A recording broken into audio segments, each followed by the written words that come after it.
Through the edge, go. We competing today.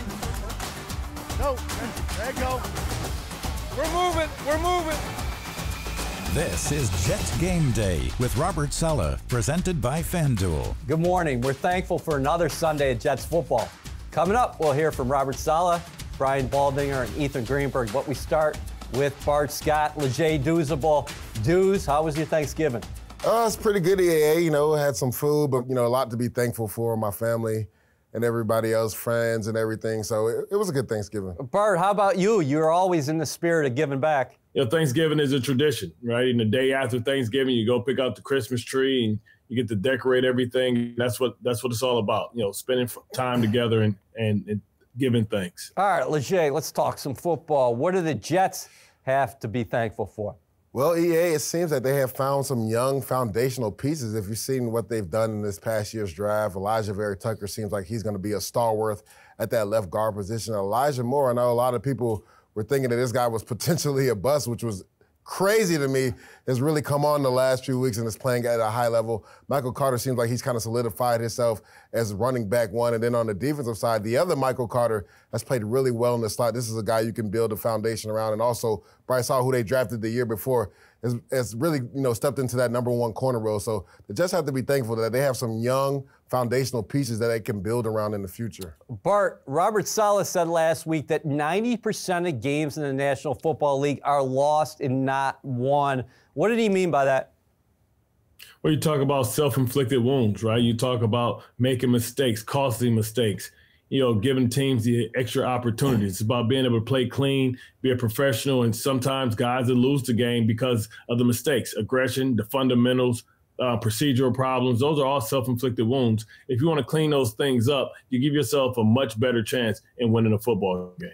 Leger, how hungry does Zach Wilson have to be at this point to return to the lineup? It's been 4 games. Yeah, he's definitely got to be chomping at the bit to get in there. He's seen 3 other quarterbacks have success in this Mike LaFleur offense, just doing what the offense is catered to do, right? Get the ball out of your hand, throw it with accuracy, know where to go with the football, and take what the defense is giving you. I really like that he came out after Mike White had success and said, I can take some things out of Mike White's game and then apply it to my game, as far as not always trying to force the ball down the field. Take the underneath route, take what the defense is giving you, and just be accurate with the football. Since we just had big meals, let's go up front and talk about the big uglies. Bart, what is the short-term and long-term prognosis of the defensive line? Well, the defensive line is athletic. It's deep. They just have to get healthy, right? You talk about Carl Lawson potentially coming back next year. The Jets are going to have 2 high draft picks as long as Seattle continues to struggle. And it's a lot of talent at that position in the draft. Franklin Myers have stepped up. He earned his extension, a long-term contract. But you talk about you can never have too many pass rushers. You talk about being able to wear teams out. Franklin Myers is a guy who can move inside, outside, versatility. You can have that semblance of a NASCAR package like they used to have across town, and it can be exciting, right? Led by C.J. Mosley behind. I love Bryce Hall, what he brings to the table, too. Give some love to some of the draft of, 2020, I believe. Give some love to them. You know, they've been doing their thing as well. Coming up, we'll check in with Robert Saleh, but let's go inside the trenches right now with promising rookie guard Elijah Tucker. Yes, sir. Yes, sir. Oh, yeah.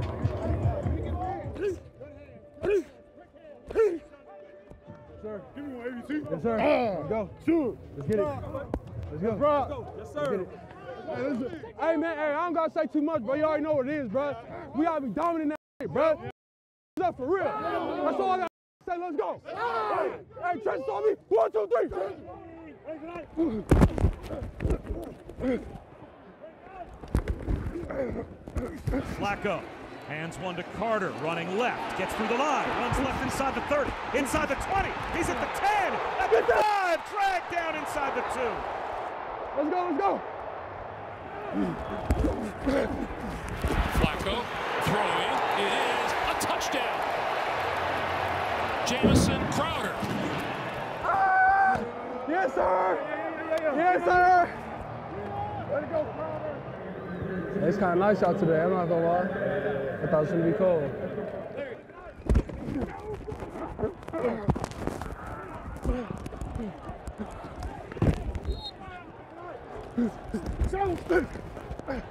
Throws one up the seam. It's caught. Elijah Moore in the open. Left sideline to the 40, to the 30, to the 20, 10, 5. Pylon.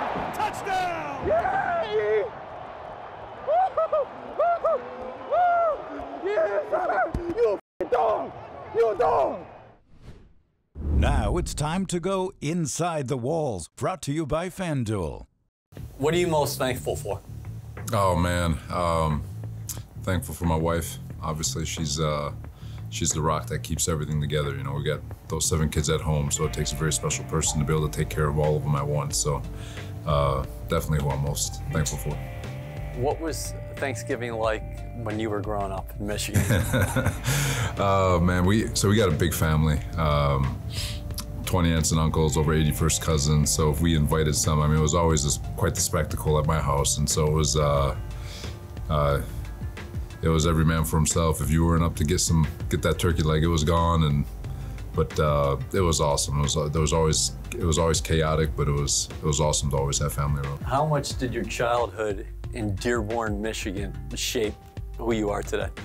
A lot. You know, in Dearborn football, you know, for one reason or another, it just took on as it is the sport in that city. And you know, my family, starting with my dad, there was a Saleh on the football team at Fortson High School from my dad in the 60s all the way till me in the late 90s. So it was a long run of having at least one Saleh on the team. So you know, it's the culture, my mom and dad, obviously, just two very strong parents, and you know, just having such tremendous amount of support from families really shaped me.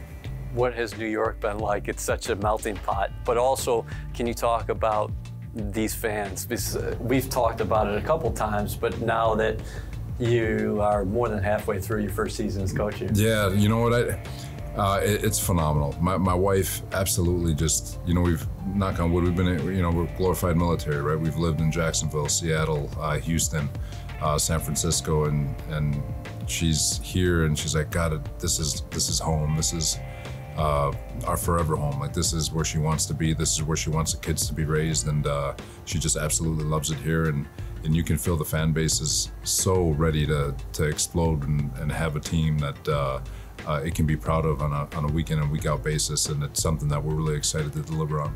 Can you talk about the parallels that you experienced in Houston, Jacksonville, Seattle, San Francisco?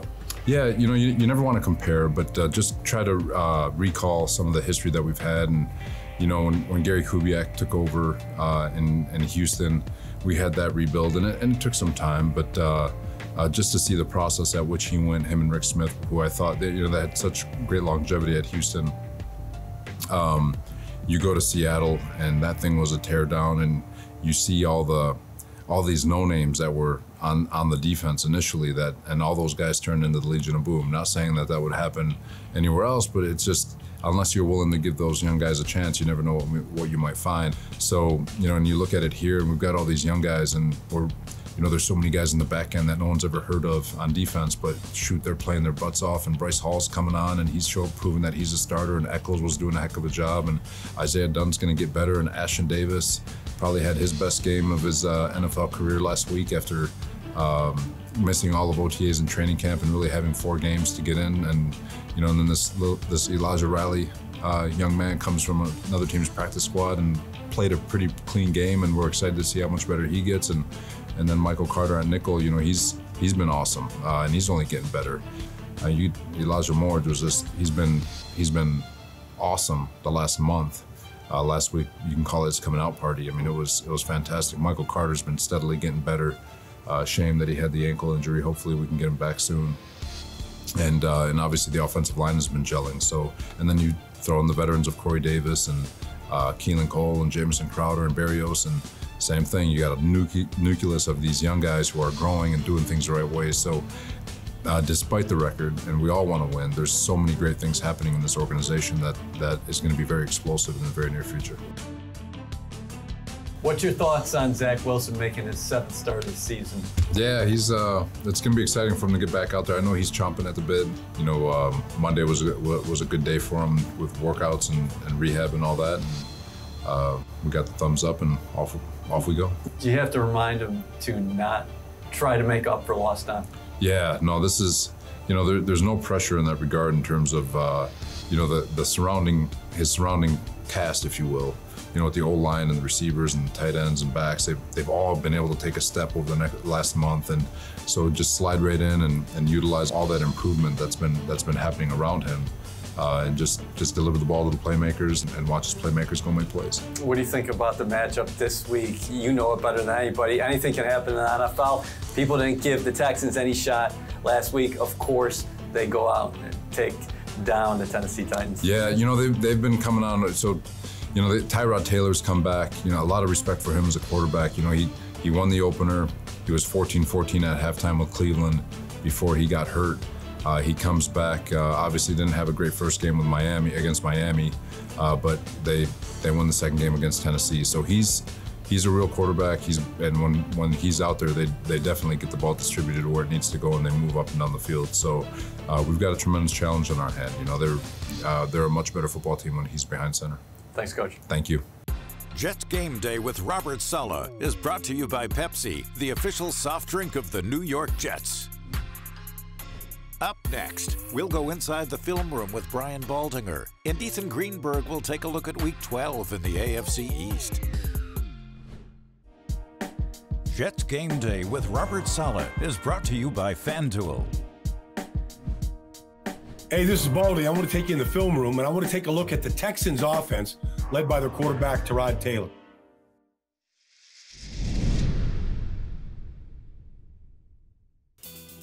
This Texans offense is pretty challenged, but Tyrod Taylor leads his team with 3 touchdowns. He scored 2 on Sunday, including these scrambles right here. This on 2nd and goal from the 7, and he just jumped over the defender right there to get in. That gave him a 12-0 lead right there. And then on 3rd and 7 right here, you're going to see, like, this is not a crisp offense. The man in motion trips over the right tackle right there. They got pressure coming at Tyrod Taylor. He just outruns Jeffrey Simmons, and he gets this ball right inside the pylon to go up 19-0. Now, they had to really scratch and claw. Rex Burkhead led the Texans in rushing with 40 yards, including this 9-yard run right here, where he just follows his blockers right here, bounces it outside, spins on contact, got everything that he could. Got 9 yards on that carry. And then their leading receiver was up at the top, Chris Conley. And they do a lot with Tyrod in movement. A lot of pre-snap motion, a lot of movement. They move the pocket for him like they do right here. And once he gets outside the pocket, then he gets better vision. And he sees Chris Conley coming across the formation. He picks up 13 yards on that catch. He led him with 5 catches for 37 yards. They didn't have to do a lot. The defense gave them great field position. They kicked some field goals. Those 2 touchdowns by Tyrod Taylor was enough to beat Tennessee Titans. This is the AFC East Roundup. Taking a look around the AFC East, the Bills celebrated Thanksgiving with a win over the Saints in New Orleans, and right now, before kickoff, the Bills back in first place. They have the tiebreaker over the Patriots despite the same record. So let's start in Foxborough, where the Pats host the Titans at 1 p.m. Tennessee's coming off a loss to the Texans, and New England is coming off extended rest after shutting out the Falcons last week on Thursday Night Football. And this game features the teacher and the student. Patriots head coach Bill Belichick coached Titans head coach Mike Vrabel from 2001 to 2008, and they won 3 Super Bowls together. But Vrabel has the upper hand as a coach. He's 2-1 against Bill Belichick. So heading down to South Florida, the Dolphins host the Panthers at 1 p.m. Miami enters this game on a 3-game win streak, while Carolina lost last week to the Washington football team. And Cam Newton is all too familiar with this Brian Flores-led defense, considering Newton was the Patriots starting quarterback in 2020. He split those games last season, and he threw for 264 yards, completing 73.9% of his passes. He also ran for 113 yards and 2 scores. finally, the Jets back on the road as they take on the 2-8 Texans in Houston. And the Texans defense had 4 interceptions last week in their win over the Titans in Tennessee, but they did allow 420 yards.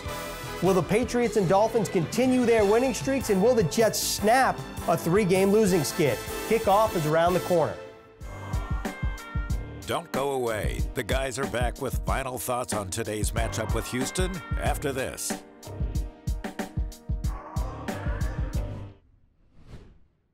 Jets Game Day with Robert Saleh is brought to you by MetLife. Welcome back. Eric Allen with Bart Scott, Leger Douzable. Bart, give us your recipe for a road victory today for the green and white. Man, they have to silence the crowd early. They have to take the momentum. And they have to keep Tyrod Taylor contained. You talk about Burkhead, who's a dual threat running back, but also we know Brandon Cook is a guy that can stretch the football field. This team is going to play hard. Mm-hmm. You know, that's one thing you have to give credit for this football team. They're going to play hard. They're going to come out with a lot of effort. They've been in a lot of tight games. You know, they lost a tight one to the New England Patriots early on, and they've come out and punched teams in the mouth. And if you let them get momentum and think that they can win, they'll come out and you'll look up at the end of the day and you'll be getting an L. Leger, who would have thought? The Tennessee Titans have lost to the New York Jets this year and the Houston Texans. Yeah. The Texans, of course, coming off the upset last week. What do you expect from them? Well, this is a team that's coming off, a high emotional win. They're going to come in here with some confidence, and let's not get it twisted, right? Tyrod Taylor only threw for 100 yards last week. It was a monsoon game. There was rain all over the place. There was fumbles galore. I believe the Texans had, forced 5 turnovers, right? 4 interceptions, 1 fumble recovery, and it actually could have been 2 more fumble recoveries, EA. So this is a team that's coming in with a lot of confidence. Bart alluded to it. Brandon Cooks is a guy that you have to know where he's at. He's still a capable receiver in the NFL, but their defense has been getting after it. Desmond King had 2 interceptions, and he was highly motivated last week, going back to the Tennessee Titans where he played last year after getting traded from the Chargers. And Gruder Hill is a guy that could have had 2 picks, had one that almost went all the way to the house for 6. He caught Ryan Tannehill in cover 2. Tannehill threw a bad pass, and he made him pay for it. So they got capable players on this team, and they're going to come in with a lot of confidence. They're at home, so they'll feed off their home crowd. So the Jets need to run the ball effectively, use the screen game, because this is an aggressive D-line that tries to get up the field. The Tennessee Titans have some success with that. And don't turn the football over, right? That is the keys to success for the Jets to have success today. Bart, Taylor isn't a big play machine, but he's been known to protect the football, and he can hurt teams with his scrambles, right? Well, you saw him last week go airborne. I wouldn't suggest doing that as a healthy dose. But listen, he's been around this league. He's been within his division. Buffalo Bills come from the Baltimore Ravens. He's been a journeyman for the last couple of years. But people keep signing him because he's a guy that can calm the waters, right? He's a guy that knows where to go with the football. He's not going to put the football at risk.